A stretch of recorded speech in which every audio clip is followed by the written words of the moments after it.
Mas a história é a seguinte: ela me procurou algumas vezes dizendo que o mandante do crime da Marielle era o Carlos Bolsonaro. Teria sido o Carlos Bolsonaro.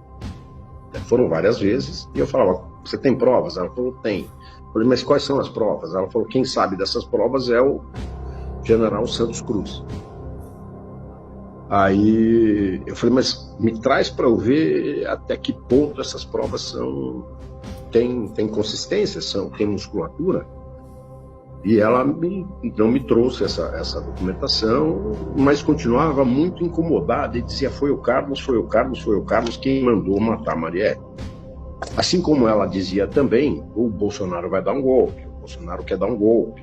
Isso eu acho que foi no ano de 2021 ou 2020, não. Qual foi o primeiro ano do governo? No primeiro ou segundo ano do governo Bolsonaro, não sei exatamente qual a data, mas foi nesse período, foi primeiro e segundo ano que ela insistia com essa história.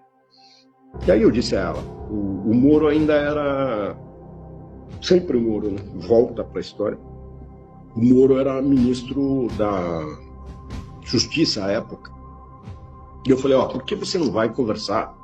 Ela vai conversar com o Moro e apresenta para ele. Você é amiga dele? Ela era muito amiga dele. Muito amiga, falava quase diariamente. Eu falei: vai ao Moro e conta essa história.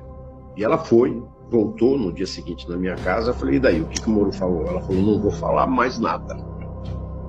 Porque se eu não tenho apoio do ministro da Justiça para apresentar essas provas, eu não vou ter apoio de ninguém.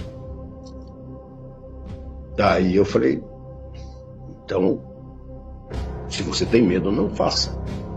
Né? Muito embora eu penso que você deveria trazer o que você tem de informação a respeito disso. Porque se de fato o filho do presidente é o responsável pela morte de uma política de oposição àquele grupo, não pode ficar. Ou que não fosse uma política, ou fosse qualquer pessoa, ou que não fosse um filho de presidente, ela é uma parlamentar federal, eu acho que ela tinha a obrigação de trazer.